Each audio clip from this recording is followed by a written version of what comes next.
প্রথম দিন আন্দোলন যখন আরম্ভ হয়, আমি প্রথম দিন যেতে পারিনি এবং আমি জানতামও না যে আন্দোলন আরম্ভ হয়ে। তার আগে বলি যে 2018 সালে যখন এই কোটা বিরোধী আন্দোলন যেটা হয়েছিল, আমি তখনও স্টুডেন্টদের সাথে ছিলাম, সেখানে তাদের সাথে একত্রতা পোষণ করেছিলাম। তবে 2024 সালের প্রথম দিন আমি জানতে পারিনি। দ্বিতীয় দিন আমি যখন জানতে পারি, আমি তখন ঢাকা বিশ্ববিদ্যালয় ফিনান্স বিভাগের চেয়ারম্যান পদে ছিলাম। আমি জানা বিভাগ থেকে শাহবাগে চলে যাই এবং শাহবাগে গিয়ে আমি ছাত্রছাত্রীদের সাথে একাত্মতা ঘোষণা করি। যখন আমি শাহবাগে ছিলাম তখন পর্যায়ে আমার কয়েকজন ছাত্র আমাকে দেখে ফেলে, তারা রিকগনাইজ করে এবং আমার সাথে একটা ছবি তোলার জন্য তারা অনুমতি চায় এবং আমরা ছবি তুলি। এবং ছাত্রদের মধ্যে একজনের হাতে জাতীয় পতাকা ছিল, আমি বলি আমার হাতে দাও। আমি জাতীয় পতাকাটা নিয়ে তাদের সাথে ছবি তুলি। তো পরবর্তীতে এই ছবিটি সারা বাংলাদেশের ছাত্রছাত্রীরা এটা তাদের ফেসবুকে শেয়ার করে এবং এরই ধারাবাহিকতায় 4 জুলাই আমাদের জুলাই আন্দোলনের মহান শহীদ আবু সাঈদ তার ফেসবুকে ছবিটি শেয়ার করে আমাকে ধন্যবাদ জানায় এবং আমি যে তাদের সাথে একাত্মতা ঘোষণা করেছি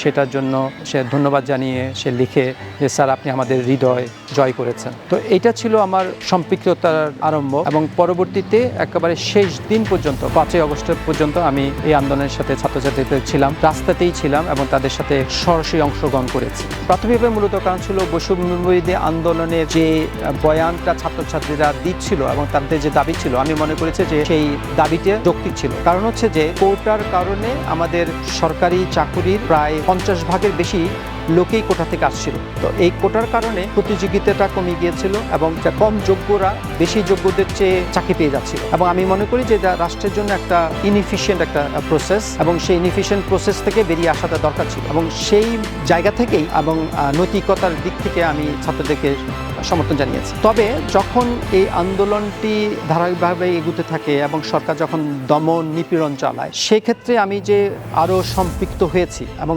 আমি সরাসরি মাঠে থেকে ছাত্রদের সাথে থেকেছি, তার দুটো মূলত কারণ আছে। শেখ হাসিনার 15 বছরের ফ্যাসিস্ট রেজিমে দুইটি ভয় আমার মধ্যে জেগেছিল, দুইটা শঙ্কা আমার মধ্যে জেগেছিল। প্রথম শঙ্কাটা ছিল যে রাষ্ট্র হিসাবে আমরা সার্বভৌম রাষ্ট্র হিসাবে আমরা টিকে থাকবো কিনা, কারণ যেভাবে সরকার প্রতিবেশী দেশটিকে সুযোগ সুবিধা দিয়ে যাচ্ছিল এবং তার সাথে যে চুক্তিগুলো সম্পাদন করছিল তার বেশিরভাগই আমাদের এগেইনস্টে গেছে, আমাদের জাতীয় স্বার্থের বিরুদ্ধে ছিল এবং বর্ডারে যেভাবে আমাদের হত্যাযজ্ঞ চলছিল এবং সেই হত্যাযজ্ঞের বিরুদ্ধে যখন সরকার কোনো প্রতিবাদ করছিল না, তখন মনে হয়েছে যে সার্বভৌমত্ব রাষ্ট্র হিসাবে আমরা হয়তো টিকে থাকবো না। এই একটা শঙ্কা আমার মধ্যে ছিল। আর দ্বিতীয়ত হচ্ছে কাগজে কলমে সার্বভৌমত্ব রাষ্ট্র হিসেবে টিকেও থাকি, হয়তোবা আমরা একটা কার্যকর রাষ্ট্র হিসেবে টিকে থাকবো না, আমরা একটা ফেইল্ড স্টেট হয়ে যাব। এই ভয়টা কেন জেগেছিল? কারণ একটা রাষ্ট্র কার্যকর থাকার জন্য, ফেল না হওয়ার জন্য যেসব ইনস্টিটিউশনগুলো দরকার পর্যায়ক্রমে এবং সিস্টেমেটিক্যালি গত ফ্যাসিস্ট রেজিম এই প্রতিষ্ঠানগুলোকে অকার্য করার ব্যবস্থা করেছে এবং অকার্যকর করে দিচ্ছিল। যেমন আমাদের পুলিশ বাহিনী, আমাদের জুডিশিয়ারি, আমাদের ইলেকশন কমিশন, আমাদের অ্যান্টি কারাপশন, আমাদের ব্যুরোক্রেসি, শিক্ষা ব্যবস্থা সব কিছুই কিন্তু ফেল করছিল। যে জন্য মনে হয়েছে যে এবং এই রাষ্ট্রটি কাগজে কলমে সার্বভৌম হিসেবে টিকে থাকলেও একটা কার্যকর রাষ্ট্র হিসেবে হয়তো বা টিকে থাকবে না, এটা একটা পর্যায়ে ফেইল্ড স্টেট হয়ে যাবে। এই ভয়টা আমার মধ্যে কাজ করেছে। তো এই দুইটা কারণে, একটা হচ্ছে যে সার্বভৌমত্ব রাষ্ট্র হিসাবে টিকে থাকবে কিনা, দ্বিতীয়ত হচ্ছে গিয়ে সার্বভৌমত্ব রাষ্ট্র হিসাবে কাগজ কলমে টিকে থাকলেও হয়তোবা এই রাষ্ট্রটা কার্যকর থাকবে না, এটা ফেইল হয়ে যাবে। এই দুই ভয় থেকেই আমি আন্দোলনে সক্রিয়ভাবে অংশগ্রহণ করেছি।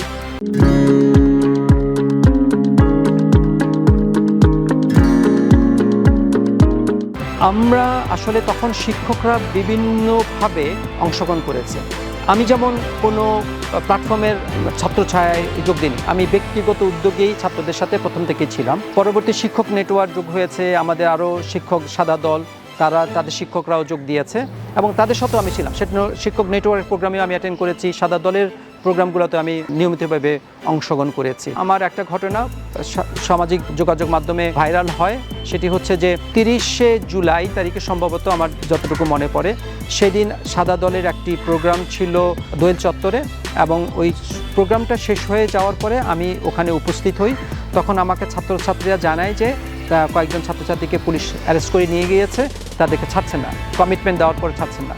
তো তখন এবং আমাদের কিছু ছাত্রছাত্রী হাইকোর্টের সামনে আটকা পড়েছে। তো এক হচ্ছে যে যেসব ছাত্রছাত্রীকে পুলিশ ধরে নিয়ে গেছে তাদেরকে ছাড়িয়ে নিয়ে আনার জন্য, আর উপরন্তু হাইকোর্টের সামনে যেসব ছাত্রছাত্রী আটকা পড়েছে তাদেরকে বিশ্ববিদ্যালয়ের ভিতরে নিয়ে আসার জন্য আমি হাইকোর্টের দিকে যাচ্ছিলাম। যাওয়ার প্রথমেই আমাকে শাহবাগ থানার ওসি আমাকে আটকে দেন তিনি আমাকে বলেন যে আমাকে কোনো অবস্থাতেই তিনি যেতে দিবেন না। আমি কোনো অবস্থা তাকে বুঝিয়ে এবং তাকে অবজ্ঞা করি, তাকে ছাড়িয়ে আমি যখন এগুতে থাকি, তখন আমাকে সম্ভবত রমনা ডিসি সে আমাকে আটকে দেন এবং আটকে দিয়ে আমাকে কোনো অবস্থা তিনি সামনে যেতে দিবেন না বলে উনি ঘোষণা দেন এবং উনি আমাকে বলেন যে আমি মিথ্যা কথা বলে যাচ্ছি, আমি মূলত গিয়ে ওখানে ছাত্র আন্দোলনটাকে আরও নেতৃত্ব দেওয়ার জন্য যাচ্ছিল। তখন তার সাথে আমার ছাত্রছাত্রীদেরকে ছাড়ানো নিয়ে প্লাস হচ্ছে যে ছাত্রছাত্রীরা যে আটকা পড়েছে সেই বিষয় নিয়ে তার সাথে আমার খুব তর্কাতর্কি হয় এবং উনি আমাকে বলছিলেন আমি মিথ্যা কথা বলছি। ওই সময় পুলিশের সাথে আমার যে কনভারসেশনটা হচ্ছিল সেটি আসলে আমি দেখিও না, বুঝতেও পারি না যে রেকর্ডেড হয়ে যায় এবং সেই রেকর্ডেড ভিডিওটা পরবর্তীতে সোশ্যাল মিডিয়াতে চলে আসে এবং এটা অলমোস্ট 15 মিলিয়নের বেশি ভিউ ছিল এবং এটা 40,000-এর বেশি বার শেয়ার করা হয়েছে। মূলত ওখানে ছিল পুলিশের কাছ থেকে ছাত্রছাত্রীকে ছাড়িয়ে নিয়ে আসা এবং ছাত্রদেরকে বিশ্ববিদ্যালয়ের ভিতরে নিয়ে আসার জন্য পুলিশের সাথে আমার বাকবিতণ্ডা হয়, তারই একটি ভিডিও ছিল। আসলে একটা দেখেন যে পুরো আন্দোলনটা তো আরম্ভ হয়েছে এগুলো বৈষম্য বিরোধী আন্দোলন দিয়ে, পরবর্তী থাকেন 14 তারিখে যখন আমাদের মেয়েরা হল থেকে বেরিয়ে আসে মধ্যরাতে এবং 15 তারিখে যখন ছাত্রছাত্রীকে পিটিয়ে হল থেকে বের করে দেওয়া হলো এবং পরবর্তীতে যখন এই বৈষম্য বিরোধী আন্দোলনে যারা নেতৃস্থানীয় ছিল তাদের যখন পুলিশ ধরে নিয়ে গেল, এই আন্দোলন আর বৈষম্য বিরোধী আন্দোলন থাকেনি, এটা পরবর্তীতে সরকারের পদত্যাগের দাবিতে পরিণত হয়। প্রশ্ন হচ্ছে যে আসলে আন্দোলনটা শেষ পর্যায়ে কোথায় গিয়ে দাঁড়িয়ে? আন্দোলন দাঁড়িয়েছিল যে আমরা যে সরকারটা 15 বছরে যেভাবে রাষ্ট্রটাকে চালাচ্ছিল ওইভাবে আমরা আর রাষ্ট্রটাকে দেখতে চাই, আমরা তার একটা পরিবর্তন চেয়ে এবং শুধুমাত্র 15 বছর না, স্বাধীনতার পরবর্তীতে আমাদের একটা রাষ্ট্র হিসেবে, স্বাধীন রাষ্ট্র হিসেবে আমাদের যে আকাঙ্ক্ষা ছিল যে একটা সমৃদ্ধশালী বৈষম্যহীন ইনক্লুসিভ একটা সোসাইটি হবে, তা কিন্তু হয়নি এবং এই 24শে জুলাই আন্দোলন ছিল সেই বৈষম্যহীন ইনক্লুসিভ একটা বাংলাদেশ গড়ার আন্দোলন। সেই আন্দোলন আমরা মনে করেছি শেখ হাসিনার সরকার থাকলে এই অর্জনটা কখনো হবে না, এই আকাঙ্ক্ষা আমাদের কখনো পূরণ হবে না, সেই জন্য আমরা হাসিনা মুক্ত বাংলাদেশ চেয়েছি এবং এর পাশাপাশি আমরা বলেছি একটা নতুন বাংলাদেশ, সেই বাংলাদেশটা হবে গিয়ে বৈষম্যহীন এবং মোর ইনক্লুসিভ, সেই বাংলাদেশ আমরা চাই। কথা হচ্ছে আমরা কতটুকু অর্জন করেছি এই পর্যন্ত, এখন পর্যন্ত আমরা খুব বেশি করতে পারিনি, তবে আমরা যে করতে পারবো না সেটাও আমি মনে করি না এবং এই ইনক্লুসিভ এবং বৈষম্যহীন বাংলাদেশ করার জন্য যে সংস্কার প্রয়োজন আমরা মনে করছি যে বর্তমান যে সরকার আছে সেই সরকার এবং যে ভবিষ্যতে ইলেকশনের মাধ্যমে যে রাজনৈতিক সরকার আসবে তাদের সেই সদিচ্ছা থাকবেন এবং এই বাংলাদেশটাকে একটা বৈষম্যহীন বাংলাদেশ হিসেবে গড়ে তুলতে এবং ইনক্লুসিভ বাংলাদেশ হিসেবে গড়ে তুলতে তারা প্রয়োজনীয় ব্যবস্থা নেবেন। শেখ হাসিনার পতনের থেকে বিশাল শিক্ষা আছে।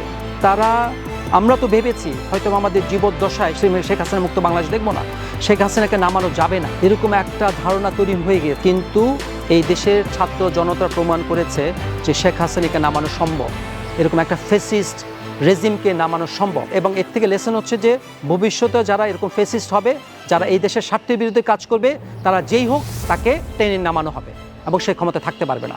এই লেসন পরবর্তীতে যারা আসবেন তাদেরকে নিতে হবে এবং তাদেরকে বাংলাদেশের এই যে বাংলাদেশের আকাঙ্ক্ষা, সে বাংলাদেশ, নতুন বাংলাদেশ, সেই ইনক্লুসিভ বৈষম্যের বাংলাদেশ প্রতিষ্ঠায় তাদেরকে প্রয়োজনীয় ব্যবস্থা নিতে হবে। আমি মনে করি যে শিক্ষক যারা হবে, যারা এদেশের সবচেয়ে জ্ঞানী মেধাবী সন্তানেরা এদেশের, তাদের রাজনৈতিক মতাদর্শ থাকতেই পারে, কিন্তু সেটা কোনো অবস্থাতে তাদের রাজনৈতিক মতাদর্শ কোনো অবস্থাতে বিশ্ববিদ্যালয়ের কার্যক্রমে, তার পাঠদানে, তার গবেষণায়, তার প্রশাসনিক কাজকর্মে যেন কোনোভাবে প্রভাব না ফেলে, এটা প্রভাব ফেলতেই পারবে না। তাহলে এই ঢাকা বিশ্ববিদ্যালয় বা যে কোনো শিক্ষা প্রতিষ্ঠান টিকে থাকতে পারবে না। আপনি যদি দেখেন যে এই ঢাকা বিশ্ববিদ্যালয় প্রতিষ্ঠার পর থেকে এই দেশের সবগুলো পরিবর্তনে নেতৃস্থানীয় ভূমিকা পালন করেছে এবং নেতৃত্ব দিয়েছে। এখন ঢাকা বিশ্ববিদ্যালয় একটা মুক্ত চিন্তার স্থান ছিল বলে এটা সম্ভব হয়েছে। সেজন্য বলছি যে শিক্ষক কর্মকর্তাদের, বিশেষ করে শিক্ষকদের, তাদের রাজনৈতিক মতাদর্শ মতে তাদের চলার সেই স্বাধীনতা থাকতে হয়, কিন্তু সেটা কোনো অবস্থায় তাদের কাজকর্ম যেন প্রতিদিনত হয়, তারা যেন কোনো একপেশে দলীয় আচরণ না করে সেই ব্যবস্থা করতে হয়। আমরা ঢাকা বিশ্ববিদ্যালয়কে সেই নতুন জ্ঞান তৈরির স্থান হিসাবে, হাব হিসাবে এখনো গড়ে তুলতে পারি না। সেটা কিন্তু আমাদের একার ব্যর্থতা না, সমষ্টিক একটা ব্যর্থতা। রাষ্ট্র হিসাবে আমাদের রাষ্ট্র যারা পরিচালনা করছে তারা কখনো চিন্তা করেননি যে এই প্রতিষ্ঠানটাকে জ্ঞান তৈরির হাব হিসাবে একে লিডারশিপ দেওয়ার জন্য তৈরি করার তারা চিন্তা করেন। একটা এক্সাম্পল এই বছর বাজেট থেকে দিতে পারি। আমরা প্রায় 950 কোটি টাকার একটা বাজেট দিয়েছি কারেন্ট ফাইন্যান্সিয়ালের জন্য, 25-26-এর জন্য। সেখানে শুধুমাত্র আমার রিসার্চের পেছনে অ্যালোকেশন আছে 2%। এখন 2% অ্যালোকেশন দিয়ে আমি এই বিশ্ববিদ্যালয়ে কোনো অবস্থাতে জ্ঞান তৈরির হাব হিসাবে তৈরি করতে পারবো না। রাষ্ট্রের জ্ঞান তৈরির লিডারশিপটা এই বিশ্ববিদ্যালয় দিতে পারবে না এই বাজেট দিয়ে। সো আমাদেরকে আমাদের পলিসি মেকারকে চিন্তা করতে হবে যে এই প্রতিষ্ঠানকে যদি জ্ঞান তৈরির নেতৃত্ব দিতে হয়, তার জন্য যে বাজেটের অ্যালোকেশন জন্য দরকার, তাকে যে ক্যাপাসিটি বিল্ডিং করা, যার যে বাজেটের ফ্যাসিলিটিস দেওয়া দরকার, সেই ফ্যাসিলিটিসগুলো দিতে হবে, সেই ইনফ্রাস্ট্রাকচার তৈরি করে দিতে হবে। আর আরেকটা বিষয় আমি মনে করি গুরুত্বপূর্ণ, যে এই জুলাই আন্দোলনের প্রেক্ষাপটে আমরা বলছি যে একটা ইনক্লুসিভ বাংলাদেশ সেই এবং বৈষম্যহীন। আপনি যদি দেখেন ঢাকা বিশ্ববিদ্যালয়ে আমাদের যে ছাত্রছাত্রীরা ভর্তি হয় তার 30% স্টুডেন্ট আসে দরিদ্র পরিবার থেকে, তার মধ্যে 10% স্টুডেন্ট থাকে একেবারে হতদরিদ্র, যারা হয়তো বা আগামী বেলা কী খাবে সেটাই জানে না। এখন এই ছাত্রছাত্রীদেরকে আমরা কোনোবার প্রোটেকশন দিতে পারছি না, কারণ আমাদের সেই আর্থিক সামর্থ্য নাই। এই আর্থিক সামর্থ্য না থাকার কারণে কী হচ্ছে, এই ছেলেমেয়েরা প্রাইভেট টিউশনি করতে যায় এবং সেই প্রাইভেট টিউশনি করতে গিয়ে তাদের লেখাপড়ার সময় দিতে পারে না, তাদের সিজিপিএ নেমে যায়, লেখাপড়ার রেজাল্ট খারাপ হয়, পরবর্তী ভালো চাকরিতে যেতে পারে না, ভালো কর্মসংস্থান তাদের হয় না। আরেকটা হচ্ছে যে অনেকে আবার এই চাকরি করতে গিয়ে এই আর্থিক টানাপোড়েনের ফল হিসাবে তারা ঝরে পড়ে যায়, তাদের শিক্ষা জীবন শেষ করতে পারে। এদেরকে প্রোটেকশন দিতে হবে। জুলাই বিপ্লবের এটা আরেকটা দাবি যে আমরা আমাদের ছাত্রছাত্রীদের যারা মার্জিনালাইজ ফ্যামিলি থেকে আসে, আর্থিকভাবে অসচ্ছল পরিবার থেকে আসে, তাদেরকে আমাদেরকে প্রোটেকশন দিতে হবে এবং তাদেরকে প্রোটেকশন দেওয়ার জন্য আমাদের যা যা করা সে করতে হবে এবং এটা নিয়েও আমাদের সরকারের সাথে কথা বলতে হবে এবং সরকার পলিসি মেকারদেরকে এই বিষয়ে চিন্তা করতে হবে। ডাকসু নির্বাচন অবশ্যই হওয়া উচিত। কেন হওয়া উচিত? ডাকসু নির্বাচন হলে আমরা যারা প্রশাসনে আছে তাদের জন্য খুব সুবিধাজনক। তখন আমরা শুধুমাত্র নির্দিষ্ট কিছু লোকের সাথে আমরা কথা বলতে পারি, নেগোশিয়েট করতে পারি। কিন্তু এখন যেহেতু ডাকসু নাই, আমাদেরকে এখন সবার সাথেই কথা বলতে হয়। এটা আমাদের অনেক সময় কাম্বারসাম হয়ে যায়, ঝামেলাও হয়ে যায়। তো আমরা মনে করি যে অবশ্যই ডাকসু নির্বাচন হওয়া উচিত এবং ডাকসু নির্বাচন হলে কি হবে, এখান থেকে নেতৃত্ব তৈরি হবে। এই বিশ্ববিদ্যালয়ে যে নেতৃত্ব তৈরি হবে, এই নেতৃত্ব পরবর্তী জাতিকে নেতৃত্ব দেয়। তো সেদিক থেকে আমরা মনে করি অবশ্যই ডাকসু নির্বাচন হওয়া উচিত এবং ডাকসু নির্বাচনের হওয়ার জন্য এবং নির্বাচনের পরিবেশ তৈরি করা আমি মনে করি প্রশাসনের কাজ, আমরা সেটা করার চেষ্টা করি এবং আমি অবশ্যই মনে করি ডাকসু নির্বাচন হওয়া উচিত।